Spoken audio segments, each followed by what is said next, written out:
जय भीम दोस्तों। Exam dear में आप सभी का दिल खोल कर स्वागत है। और राहें जहाँ तक जाएगी राहगीर वहाँ तक जाएगा। तुम दरिया से क्या पूछ रहे कि नीर कहाँ तक जाएगा। और खींच धनुष की डोर को निशाना साधो अपनी मंजिल का। बाकी बाद में देखेंगे कि तीर कहाँ तक जाएगा। तो दोस्तों, हम आपको डेली लगभग 10 या 12 क्वेश्चन बताते हैं।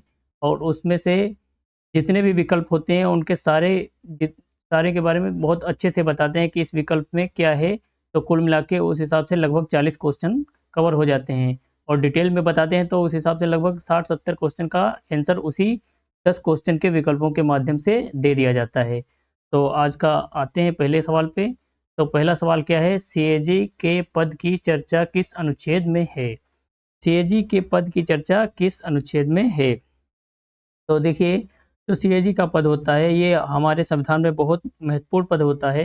ये इसको बोलते हैं सीएजी, मतलब नियंत्रक महालेखा परीक्षक। नियंत्रक महालेखा परीक्षक, जो नियंत्रक महालेखा परीक्षक होता है, इसी के पद की चर्चा है। ये दिया है किसमें, अनुच्छेद 148 में। किसमें, अनुच्छेद 148 में दिया है। अनुच्छेद 148 के अंतर्गत आता है सीएजी का पद। सीएजी का पद, सीएजी का पद होता है, इसकी नियुक्ति प्रधानमंत्री की सलाह पर राष्ट्रपति ही करते हैं। कौन करता है, प्रधानमंत्री की सलाह पे राष्ट्रपति जी करते हैं। और इसका कार्यकाल जो होता है ये 6 साल का होता है। या तो 6 साल का या 65 वर्ष, इन दोनों में से जो भी पहले हो जाएगा ये वहीं पे सेवानिवृत्त हो जाएगा। तो अगर 6 साल पहले हो जाते हैं तब भी हट जाएगा, या फिर 65 साल की उम्र हो गई तो भी हट जाएगा। हमने आपको बताया कि ये इसका कार्यकाल या तो 6 साल का होता है या फिर 65 साल का, इनमें से जो भी पहले हो जाएगा ये वहीं से सेवानिवृत्त हो जाएगा। और इस पे जो होता है महाभियोग जैसी ही प्रक्रिया लागू होती है, इसको हटाने के लिए महाभियोग जैसी प्रक्रिया लानी पड़ती है। और इस ये जो जब महाभियोग लगता है या फिर इसका कार्यकाल पूरा होता है तो त्यागपत्र राष्ट्रपति को देता है। किसको त्यागपत्र देता है, राष्ट्रपति को। अगला विकल्प जो दिया है 149, अनुच्छेद 149। तो अनुच्छेद 149 में क्या होता है, सीएजी की शक्तियां एवं इसके कर्तव्यों के बारे में बताया गया है। किसके बारे में, शक्तियां एवं कर्तव्य। किसके, सीएजी के। सीएजी किसको बोलते हैं, कंप्ट्रोलर एंड ऑडिटर जनरल। इसकी शक्तियों के बारे में बताया गया है। शक्तियां, इसकी शक्तियां या फिर कर्तव्य। शक्तियां या कर्तव्य क्या होता है, ये केंद्र द्वारा किसी भी खर्च की जांच, मतलब केंद्र में जो भी खर्च हुआ, बजट आता है उसके बाद में जितना भी खर्चा होता है उसकी जांच वांच करने का अधिकार इसी को होता है। तो के इसकी शक्तियां यही होती हैं। केंद्र सरकार हो या राज्य सरकार हो, दोनों सरकार की जांच यही करता है। और अनुच्छेद 150 में भी क्या है, 150 में क्या है, ये जी दोनों जगह की, मैंने आपको बताया ना अभी, केंद्र की, चाहे केंद्र का खर्च हो या फिर राज्य का खर्च हो, राज्य सरकार का खर्च और केंद्र सरकार का खर्च, दोनों की जांच करने का अधिकार होता है किसको, सीएजी को। और अनुच्छेद 151, 151 में क्या होता है, 151 में होता है जैसे कि ये खर्च की जांच करता है। जैसे 150 में हमने बता दिया, केंद्र एवं राज्य दोनों का खर्च की जांच। केंद्र एवं राज्य के खर्च की जांच, खर्च की जांच, खर्च की जांच करता है।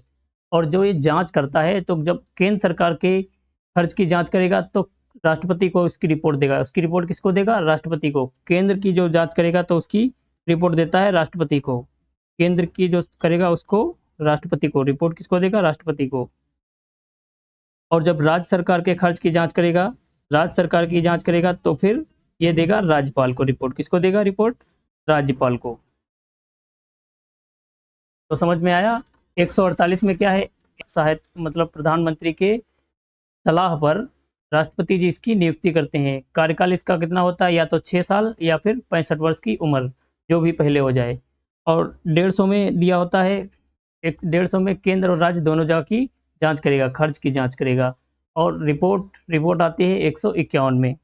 तो आपका विकल्प कौन सा सही हुआ, इसका इसका विकल्प सही हुआ ऑप्शन ए। अगला सवाल देखिए,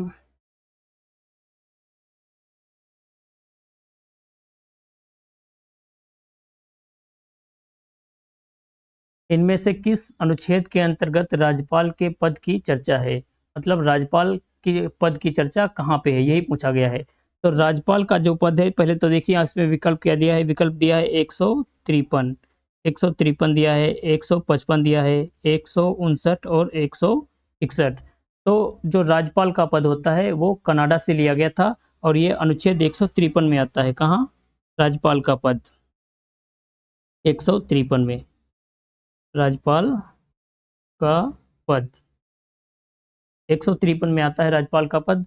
और इसको हमने कहाँ से लाया था? कनाडा। कनाडा जो है एक देश उत्तरी अमेरिका में, कनाडा सबसे ऊपर वाला, वहीं से लाते हैं क्या? राज्यपाल का पद। और राज्यपाल का पद हो गया 153 में, किसमें? और यही पूछा था, तो विकल्प हमारा यही सही है। और अनुच्छेद 155 में क्या होता है? राज्यपाल की नियुक्ति के बारे में बताया गया है इसमें, राज्यपाल की नियुक्ति के बारे में, नियुक्ति इसकी, राज्यपाल की, राज्यपाल की नियुक्ति। और 159 में क्या है? राज्यपाल को शपथ, जो राज्यपाल को शपथ दिलाता है वही 159 में क्या दिया है? राज्यपाल को शपथ, शपथ। तो राज्यपाल को शपथ दिलाता कौन है? राज्यपाल को शपथ दिलाता है हाई कोर्ट का जो मुख्य न्यायाधीश होता है, हाई कोर्ट का मुख्य न्यायाधीश, मुख्य न्यायाधीश। राज्यपाल कौन कौन दिलाता है? हाई कोर्ट का मुख्य न्यायाधीश शपथ। 161 में क्या क्षमा शक्तियाँ होती हैं? क्षमा शक्तियाँ होती हैं 161 में। और ये क्या होता है? ये राष्ट्रपति जो होता है वो फांसी की सजा और कोर्ट मार्शल की सजा दोनों, यानी कि जितनी सी भी सजाएं होती है सभी माफ कर सकता है, लेकिन राज्यपाल को फांसी और कोर्ट मार्शल की सजा को माफ करने का अधिकार नहीं होता है। तो इसको किसकी किसकी नहीं होता है? देखो, फांसी की सजा माफ नहीं कर सकता है, फांसी की सजा माफ नहीं कर सकता है, और कोर्ट मार्शल, कोर्ट मार्शल की इस सजा को माफ नहीं कर सकता है। कौन? राज्यपाल। लेकिन राष्ट्रपति कर सकता है। तो ये शक्तियां कहाँ पर दी गई? ये शक्ति दी गई अनुच्छेद 161 में। इस क्वेश्चन का सही आंसर क्या था? राज्यपाल का पद पूछा था हमसे, वो कितने में है? 153 में। किसमें? 153 में। अगला सवाल,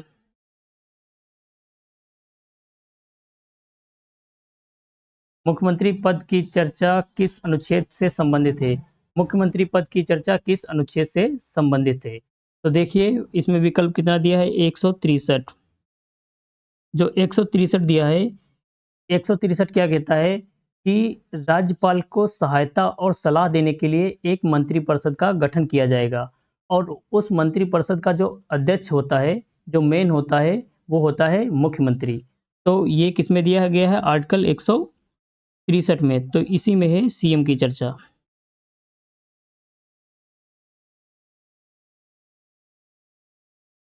और यही विकल्प हमारा सही है, यही विकल्प हमारा सही है। अगला विकल्प क्या है? अनुच्छेद 164। तो 164 में क्या होता है?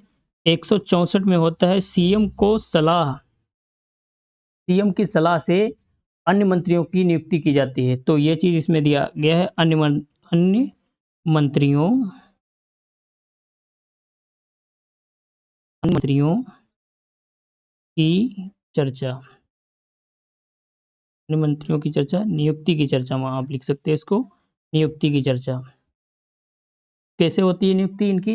अन्य मंत्रियों की नियुक्ति होती है जो सीएम की सलाह से ही, राज्यपाल करता है, करता राज्यपाल है लेकिन सीएम की सलाह से। और अनुच्छेद 165 में क्या है? 165 में है महाधिवक्ता। कौन? महाधिवक्ता,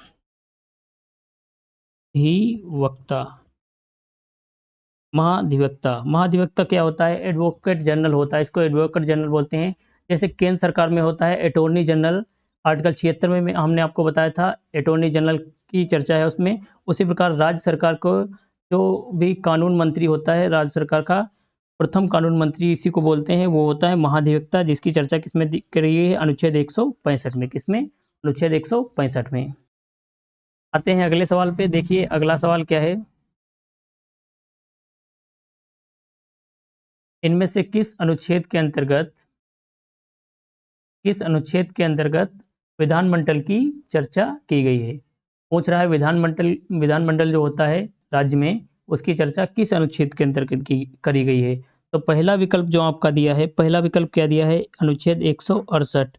जो अनुच्छेद 168 है, इसी के अंतर्गत विधानमंडल की चर्चा है। किसकी? विधानमंडल की चर्चा है। विधानमंडल, विधानमंडल जैसे केंद्र में होता है संसद, वैसे राज्य में होता है विधानमंडल। और विधानमंडल के ही दो सदन होते हैं, इसमें जिसको बोलते हैं, एक को विधानसभा और दूसरा विधान परिषद। तो विधान परिषद ऐसा होता है कि हर राज्य में नहीं है, विधान परिषद हर राज्य में नहीं है, लेकिन विधानसभा हर राज्य में है, जहां हमारे विधायक लोग बैठते हैं। और इसके तीन भाग होते हैं, एक राज्यपाल, जैसे केंद्र में होता था क्या, राष्ट्रपति, लोकसभा, राज्यसभा, और यहाँ राज्य में क्या होता है, विधानमंडल में विधानसभा और विधान परिषद और राज्यपाल। कितने अंग होते हैं? अंग होते हैं 3। और सदन की बात करें, भाग बोल या सदन या भाग बोले तो 2 होते हैं, और ये भी कंपलसरी हर राज्य में नहीं होते हैं। और अनुच्छेद 169 में क्या है भाई? 169 में है विधान परिषद, जो हमने अभी आपको बताया कि विधान परिषद हर राज्य में नहीं होती है। तो विधान परिषद के सृजन मतलब बनाने, कैसे बनाते हैं विधान परिषद को, उसकी चर्चा की गई है अनुच्छेद 169 में। तो विधान परिषद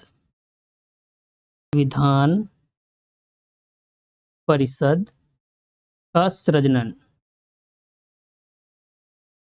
सृजन, ठीक है, विधान परिषद का सृजन। तो विधान परिषद का सृजन करने के लिए क्या होता है, जो विधानसभा होती है, जैसे हमारे राज्य में तो है, हम उत्तर प्रदेश के निवासी हैं, तो यहाँ तो है, जैसे जिस राज्य में नहीं है और वहाँ विधान परिषद की जरूरत है, तो क्या करेगा, वहाँ की जो विधानसभा होगी वो 2/3 बहुमत से एक विधेयक पारित करेगा, और उस विधेयक को फिर वो संसद में भेजेगा। संसद इसको जब मंजूरी दे देगा, तो उस राज्य में विधान परिषद बना दी जाएगी। अगला विकल्प क्या है, अनुच्छेद 170। 170 में क्या है, विधानसभा की चर्चा है। अनुच्छेद 170 में विधानसभा क्या होता है, जहां हमारे विधायक बैठते हैं। विधानसभा की चर्चा किसमें करी गई है, अनुच्छेद 170 में। 170 में विधानसभा की चर्चा की गई है। और विधानसभा क्या होता है, विधानसभा आप जैसे लोकसभा होती है केंद्र में, वैसे राज्य में होती है विधानसभा। तो लोकसभा भंग हो सकती है, सेम इसी प्रकार से भी विधानसभा भी भंग हो सकती है, क्योंकि हम जैसे ही बहुमत खो देंगे वैसे ही विधानसभा भंग हो जाएगी। तो भंग होने के कारण इसको अस्थायी भी बोलते हैं, और जो कि हम इसको डायरेक्ट नोट करते हैं, इसलिए इसको प्रत्यक्ष सदन भी बोलते हैं। अगला विकल्प है 171। अनुच्छेद 171 पूछ रहा है, जैसे 171 में विधान परिषद है। यहाँ पे जो विधान परिषद 169 में है, ये इसको बनाते कैसे हैं, इसके बारे में बताया गया है। जबकि अनुच्छेद 171 में विधान परिषद में होता क्या है, उसके बारे में बताया गया है। तो विधान परिषद इसमें बनाते कैसे हैं, हमने आपको बताया 2/3 बहुमत से विधेयक पारित होकर संसद में जाएगा, वहां पास हो जाएगा, बन जाएगी। लेकिन उसमें क्या क्या होगा, ये दिया गया है अनुच्छेद 171 में। किसमें दिया गया है, अनुच्छेद 171 में। तो इस क्वेश्चन का आंसर क्या है, इनमें से किस अनुच्छेद के अंतर्गत विधानमंडल, तो विधानमंडल की चर्चा करी गई है अनुच्छेद 168 में। किसमें, अनुच्छेद 168 में। अगला देखिए, अगला क्या है, विधानसभा के अध्यक्ष उपाध्यक्ष की चर्चा कहाँ है। विधानसभा के अध्यक्ष और उपाध्यक्ष की चर्चा पूछा है इसमें। तो विकल्प पहला देखिए, पहला क्या विकल्प है, अनुच्छेद 178 है, तो इसी के अंतर्गत अध्यक्ष और उपाध्यक्ष की चर्चा है। किसके अंदर, अनुच्छेद 178 के अंदर ही अध्यक्ष और उपाध्यक्ष की चर्चा है। अध्यक्ष और उपाध्यक्ष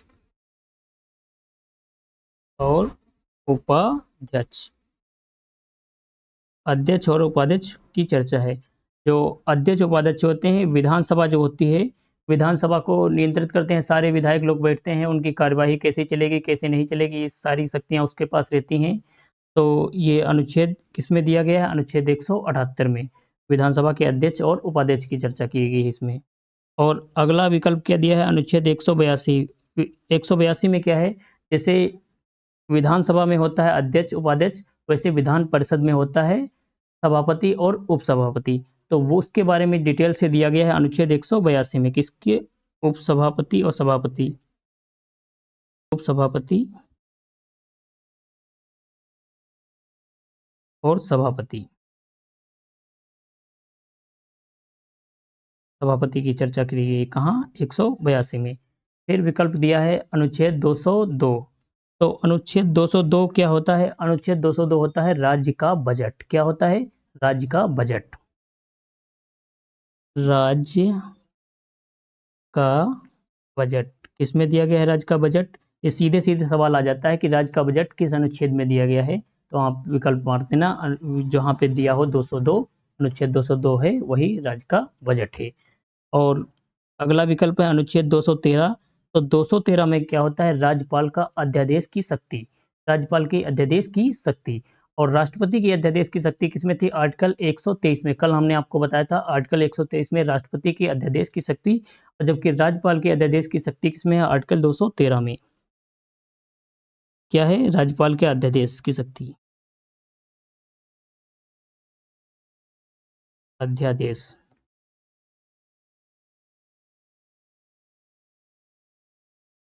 अगला सवाल देखते हैं।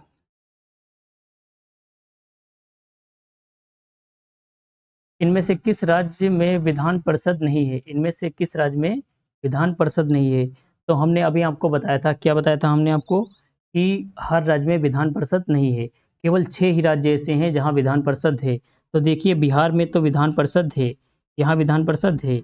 और केरल, केरल में विधान परिषद नहीं है, केरल में विधान परिषद नहीं है। और हमसे पूछ रहा है विधान परिषद नहीं है, अर्थात विकल्प यही सही हो जाएगा। उत्तर प्रदेश में विधान परिषद है, उत्तर प्रदेश में भी है और आंध्र प्रदेश में भी है। अगला विकल्प देखिए,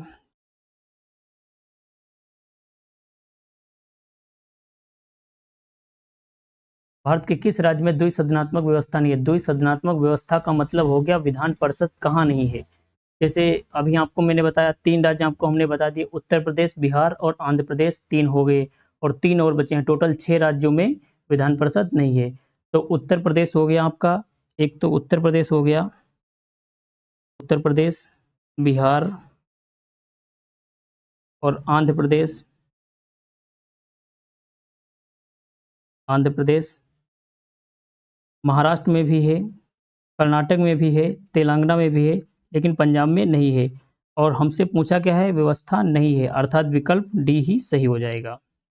पंजाब में नहीं है, किसमें है, महाराष्ट्र, महाराष्ट्र, कर्नाटक, तेलंगाना, उत्तर प्रदेश, बिहार, आंध्र प्रदेश।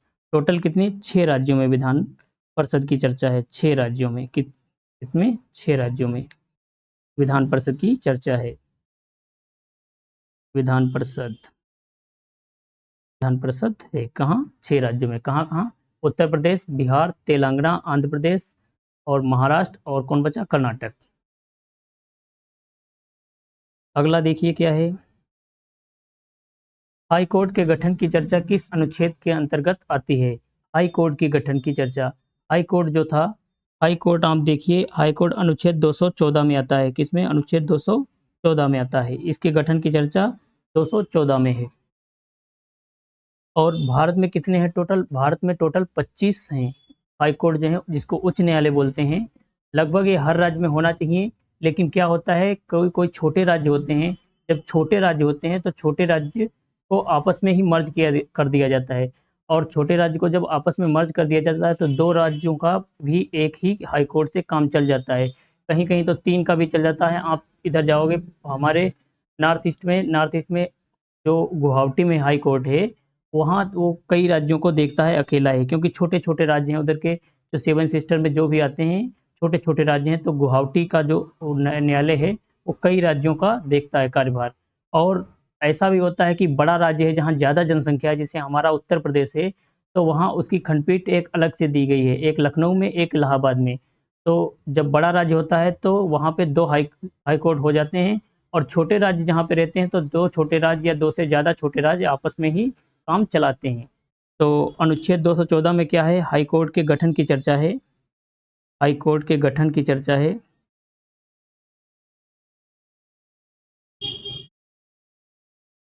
हाई कोर्ट के गठन की चर्चा है। और इसमें अनुच्छेद 215, अनुच्छेद 215 क्या है? उच्च न्यायालयों का अभिलेख, उच्च न्यायालय का भी अभिलेख। जैसे हमने बताया था आर्टिकल 129 में, आर्टिकल 129 में हमने आपको बताया था सर्वोच्च न्यायालय का अभिलेख, वैसे ही इसमें होता है उच्च न्यायालय का अभिलेख, उच्च न्यायालय का अभिलेख, उच्च न्यायालय का अभिलेख, अभिलेख न्यायालय, अभिलेख न्यायालय। क्या होता है अभिलेख न्यायालय? हमने आपको कल भी बताया था, अभिलेख न्यायालय का मतलब होता है जो भी किसी भी केस का जो भी फैसला सुनाया जाता है, अगर उसी टाइप का केस रहेगा तो वो उस चीज का उदाहरण देके बताएगा कि उस वाले केस में ये वाला फैसला दिया गया था, तो सेम यही केस हमारा भी है, तो इसका फैसला यही होना चाहिए, और ये उसका एक कानून बन जाता है। इसी को ही अभिलेख बोलते हैं। फिर देखिए अगला विकल्प क्या है? अनुच्छेद 217। तो अनुच्छेद 217 क्या होता है? अनुच्छेद 217 क्या बोलता है? उच्च न्यायालय के न्यायाधीशों की नियुक्ति के पद की शर्तें। क्या होता है? न्यायाधीशों की नियुक्ति, न्यायाधीशों की नियुक्ति, न्यायाधीशों की नियुक्ति कहाँ है? आर्टिकल 217 में, आर्टिकल 217 में न्यायाधीशों की नियुक्ति होती है। और अनुच्छेद जो 226, ये आप दिमाग में याद कर लो, इसको भूलना मत। अनुच्छेद 226 जो होता है, जब हमारे मूल अधिकारों का हनन होता है तो इनके माध्यम से रीट जारी होती है, रीट जारी होती है। ठीक है, जब रीट जारी होती है इनके आर्टिकल 226, जिसके माध्यम से हम सीधे डायरेक्ट पहुंच सकते हैं हाई कोर्ट को, डायरेक्ट हाई कोर्ट को जा सकते हैं। वैसे हम डायरेक्ट हाई कोर्ट नहीं जाएंगे, पहले हमें अपने जिला जिला अदालत को ही जाना पड़ेगा। लेकिन जो हमारा मूल अधिकार होता है, मूल अधिकार का जब हनन होता है, तो मूल अधिकार के हनन होने के लिए हम आर्टिकल 226 के तहत डायरेक्ट हाई कोर्ट जा सकते हैं। और अगर सुप्रीम कोर्ट जाना है तो आर्टिकल 32 का प्रयोग करते हैं। आर्टिकल 32 के माध्यम से हम पहुंचते हैं सुप्रीम कोर्ट, और आर्टिकल 226 के माध्यम से हम पहुंचते हैं हाई कोर्ट। ये रीट जारी करने का इसमें अधिकार दिया गया है। देखिए अगला,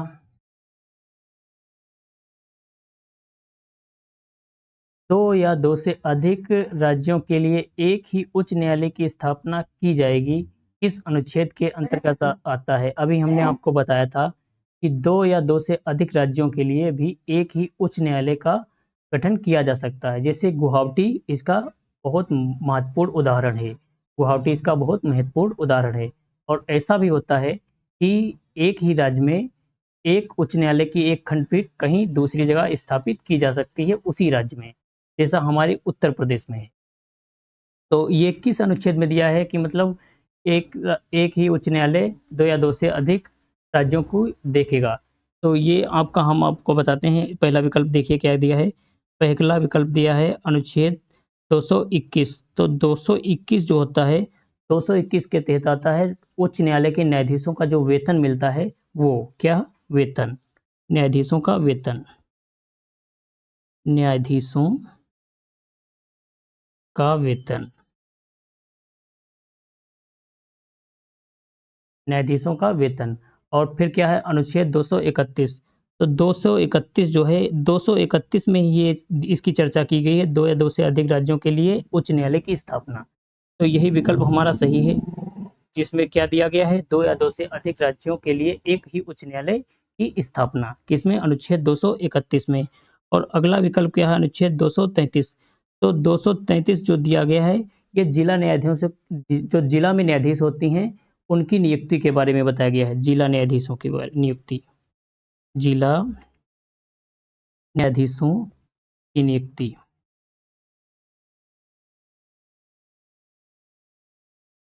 की नियुक्ति इसमें है आर्टिकल 233 में। और 231 इसका सही विकल्प है कि दो या दो से अधिक राज्यों के लिए एक ही उच्च न्यायालय से काम चलेगा। अगला देखिए, आज का लास्ट क्वेश्चन है, क्या इसमें इनमें से किस केंद्र शासित राज्य के पास उच्च न्यायालय है? ये हमसे पूछ रहा है, मतलब इनमें से किस केंद्र शासित राज्य के पास उच्च न्यायालय है? क्योंकि राज्यों में तो उच्च न्यायालय हैं, लेकिन सभी केंद्र शासित कितने राज्य हैं? केंद्र शासित राज्य हैं 8, और 8 केंद्र शासित राज्य हैं जो हमारे लगभग सारे विकल्पों में दिए हुए हैं। अब इनमें से दो ऐसे राज्य हैं कि दो ऐसे केंद्र शासित राज्य हैं जिनके पास अपना उच्च न्यायालय है, और बाकी के 6 जो केंद्र शासित राज्य हैं उनके पास उच्च न्यायालय नहीं है। तो हमें देखना है लद्दाख चंडीगढ़ इसमें तो नहीं है, लद्दाख चंडीगढ़ में नहीं है। दमन दीव एवं दादरा नगर हवेली, दमन दीव दादरा नगर हवेली ये एक ही राज्य का नाम है। पहले ये दो अलग अलग राज्य होते थे। यूटी केंद्र शासित राज्य हम अगर बोल रहे हैं राज्य, तो इसका मतलब ये मत समझना कि राज्य, ये हम केंद्र शासित राज्य ही बोल रहे हैं। दमन दीव और दादरा नगर हवेली ये पहले अलग अलग केंद्र शासित थे, इनको मर्ज कर दिया गया है 2020 में। और पांडुचेरी, यहाँ भी उच्च न्यायालय नहीं है। ये दोनों राज्य कौन कौन, लद्दाख चंडीगढ़, दमन दीव दादरा नगर हवेली और पांडुचेरी, यहाँ उच्च न्यायालय नहीं है। लक्षद्वीप, लक्षद्वीप भी हमारा केंद्र शासित राज्य है, यहाँ भी उच्च न्यायालय नहीं है। अंडमान निकोबार, अंडमान निकोबार में भी उच्च न्यायालय नहीं है। तो उच्च न्यायालय कहाँ है, जम्मू कश्मीर में भी है और दिल्ली में। दिल्ली और जम्मू कश्मीर में जो केंद्र शासित राज्य हैं यहाँ न्यायालय, उच्च न्यायालय दिए हुए हैं। बाकी के 6 जो यूटी हैं उनके लिए उच्च न्यायालय नहीं है। तो टोटल 25 उच्च न्यायालय हैं। कितने, 25 उच्च न्यायालय हैं राज्यों में। राज्यों में 25 उच्च न्यायालय हैं, जिनमें से 2 जो उच्च न्यायालय हैं ये यूटी में हैं, 2 यूटी में हैं। तो दोस्तों आज का सवाल तो हो गए, अब मिलेंगे कल की क्लास में। और जय भीम दोस्तों, मिलेंगे कल की क्लास में। धन्यवाद।